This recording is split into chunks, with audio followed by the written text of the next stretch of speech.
All right, 90 years ago today, one of the worst floods in all of Pittsburgh history. What became known as the Great St. Patrick's Day Flood of 1936. Tonight, KDKA First Alert meteorologist Trey Fulbright looks at the disaster. I'm meteorologist Trey Fulbright at the Allegheny River. Today, we're taking a look back at one of the worst floods in Pittsburgh and Western PA history, the 1936 Great St. Patrick's Day Flood. The level that we saw, 46 feet, back in the St. Patrick's Day era of the 1930s, likely will never be attained ever again. The tops of street lights just poking out, people standing on top of phone booths until a canoe could come by and rescue them. So that winter heading into 1936-37 was very cold. So January and February, the mean temperature was about 8 degrees below average. So colder than any month that we kind of saw this winter in terms of departure from average.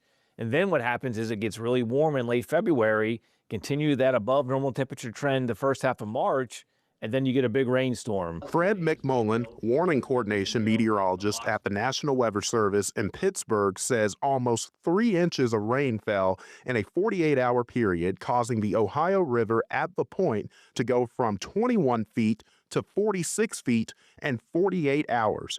This led to disaster in the Pittsburgh region.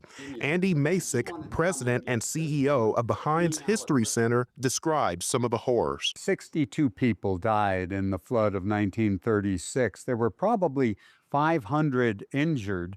People were abandoning their homes. Probably 135,000 people were homeless after the St. Patrick's Day flood. There were actually fires that burned out of control.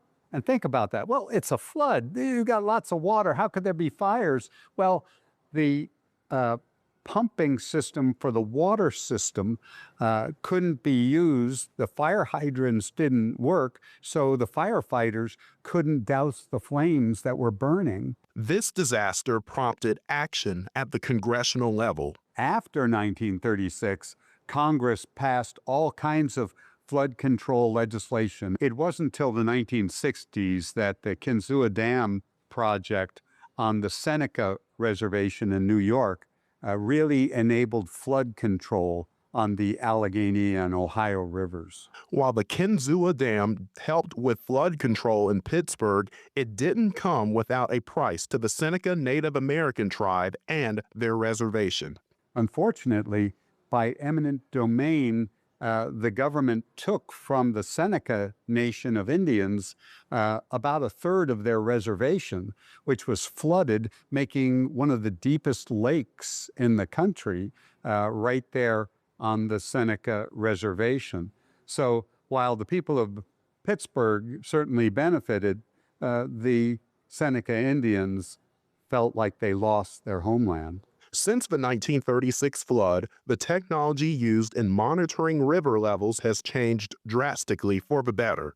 Thankfully, with the communication system, with cell towers and satellite and forecast improvements, that people can heed these, these big events coming up and take action so we don't have that kind of life loss from a river flood event like we did back in the 30s.